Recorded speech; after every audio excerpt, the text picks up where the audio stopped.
हाँ, फरीदाबाद से बड़ी अफसोसनाक खबर सामने आई है। महिला के साथ चलती गाड़ी में गैंगरेप की खबर है। विरोध करने पर महिला की पिटाई भी की गई और महिला को घायल अवस्था में निजी अस्पताल में भर्ती कराया गया है। महिला को चलती कार से फेंककर आरोपी फरार हो गए। कार में लिफ्ट देने के बहाने उसे गाड़ी में बैठाया गया। आरोपियों ने 2 घंटे तक महिला को गाड़ी में फरीदाबाद और गुरुग्राम रोड पर घुमाया और उसके साथ गैंगरेप किया। पुलिस अब आरोपियों की तलाश में जुटी है। सीसीटीवी फुटेज खंगाल रही पुलिस। ये बड़ी और अफसोसनाक खबर फरीदाबाद से सामने आई। एक महिला को कार में लिफ्ट देकर उसे गैंगरेप किया गया। इल्जाम है कि आरोपी 2 घंटे तक महिला को कार में फरीदाबाद गुरुग्राम रोड पर घुमाते रहे। देर रात 3 बजे महिला को एसडीएम नगर के पास चलती कार से फेंककर भाग गए। महिला को निजी अस्पताल में भर्ती कराया गया है। पीड़िता के परिजनों की शिकायत पर एफआईआर दर्ज की गई और पुलिस सीसीटीवी कैमरे की फुटेज चेक कर रही है। आरोपियों की तलाश में जुटी हुई है पुलिस। अब पुलिस प्रवक्ता यशपाल सिंह ने बताया कि पीड़िता की बहन ने शिकायत में बताया कि रात 8:30 बजे उनके पास बहन की कॉल आई थी और उसे बताया गया कि घर में मां से कहा सुनी हो गई और मैं अपनी सहेली के घर जा रही हूँ और उससे कहा था कि मैं अपनी सहेली के घर से 3 घंटे में वापस आ जाऊंगी। पीड़िता की बहन के मुताबिक देर रात करीब 12 बजे पीड़िता कहीं जाने के लिए सवारी का इंतजार करने लगी और इसी दौरान वो एक इको वैन रुकी जिसमें 2 युवक पहले से बैठे थे। इल्जाम है कि लिफ्ट देने के बहाने दोनों युवक वैन को गुरुग्राम रोड की तरफ ले गए। फरीदाबाद गुरुग्राम मार्ग से हनुमान मंदिर से आगे जाकर आरोपी कार चलाते रहे। दूसरे आरोपी ने महिला के साथ दुष्कर्म किया। 2 घंटे तक आरोपी वैन को फरीदाबाद गुरुग्राम रोड पर घुमाते रहे। जब महिला ने विरोध किया तो उससे मारपीट की गई। देर रात 3 बजे आरोपियों ने पीड़िता को चलती वैन से फेंक दिया और भाग गए। सड़क पर गिरने से महिला के चेहरे पर और सर पर भी चोट आई है। डॉक्टर्स को उसके चेहरे पर टांके लगाने पड़े। देर रात पीड़िता ने अपनी बहन को कॉल कर इस बारे में बताया। बहन मौके पर पहुंची और देखा कि इलाज के लिए पीड़िता फरीदाबाद के अब सिविल अस्पताल में लाई गई। फरीदाबाद से मेरे सहयोगी अनिल राठी मेरे साथ इस खबर पर जुड़ गए हैं। अनिल, बड़ी अफसोसनाक खबर फरीदाबाद से सामने आई है। एक महिला के साथ गैंगरेप का मामला सामने आया है। आप बताइए अनिल, पूरा मामला क्या है, किस तरह इसे अंजाम दिया गया? जी बिल्कुल मुमताज, देखिए फरीदाबाद के एसडीएम नगर इलाके से ये घटना सामने आई जहाँ पर एक महिला को जो है वो इको वैन सवार चालकों ने जो है वो लिफ्ट देने के बहाने उसको बैठा लिया और इसके पश्चात लगभग 2 से 2.5 घंटे जो है वो फरीदाबाद के अलग अलग इलाकों में सड़कों पर जो है वो उसके साथ घिनौनी हरकत को अंजाम देते रहे। तो हालांकि फिलहाल महिला के जो बयानों के आधार पर जो है वो पुलिस ने तुरंत प्रभाव से मामला दर्ज कर लिया है और आसपास लगे जो सीसीटीवी फुटेज है उनसे जो है वो पहचान कर कुछ लोगों को राउंड अप करने की भी जो सूचना है वो पुलिस के हालांकि आ रही है हमारे को पुख्ता जानकारी के अनुसार।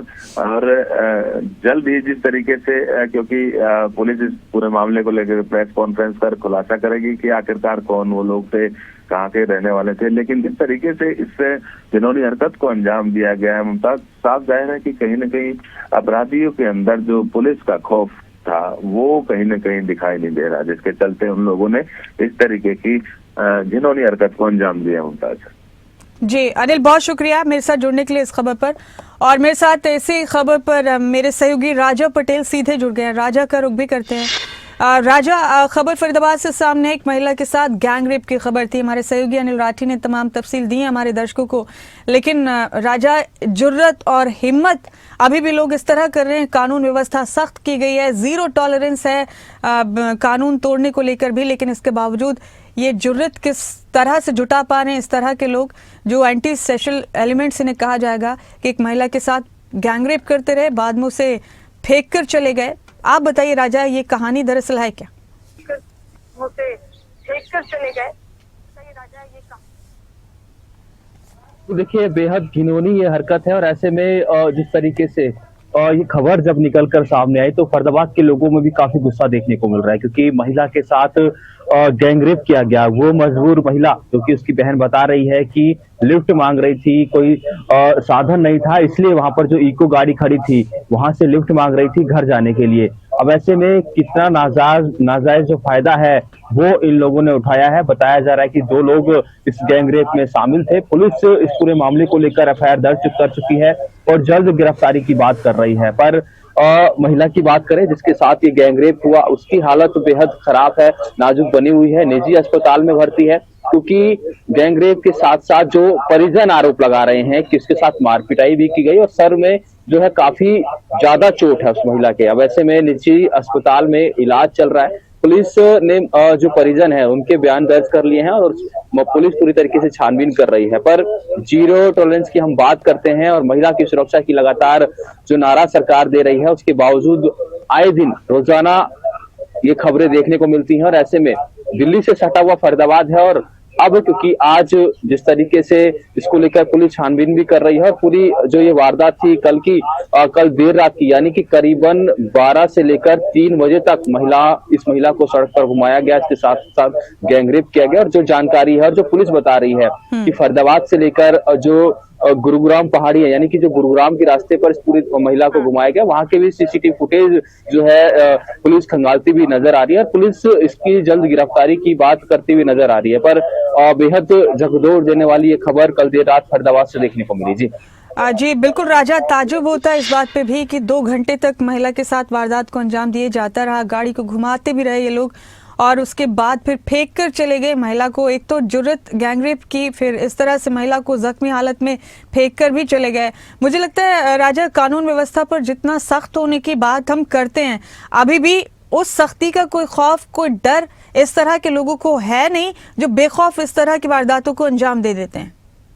इस तरह के लोगों को है नहीं जो बेखौफ इस तरह की वारदातों को अंजाम तौर पर, क्योंकि कानून का अगर खौफ होता तो इस तरह की घिनौनी जो हरकत है उसको अंजाम ये जो आरोपी हैं वो नहीं देते। अब ऐसे में क्योंकि महिला सुरक्षा की बात लगातार सरकार भी करती है, पुलिस भी बात करती है कि हम महिलाओं की सुरक्षा के लिए प्रतिबद्ध हैं, लगातार नाके भी लगाए जाते हैं। आप अंदाजा लगा सकते हैं, एक जो जानकारी है और जो परिजन बता रहे हैं कि करीबन 3 घंटे गाड़ी में घुमाया गया। अब ऐसे में साल खत्म हो रहा है, 2025 खत्म हो रहा है और सरकार के साथ साथ पुलिस प्रशासन भी सुरक्षा की बात कर रहा है कि न्यू ईयर पर कोई हुड़दंग ना हो, उसको लेकर बैरिकेडिंग लगाए जा रहे हैं, रात को चेकिंग चलते हैं।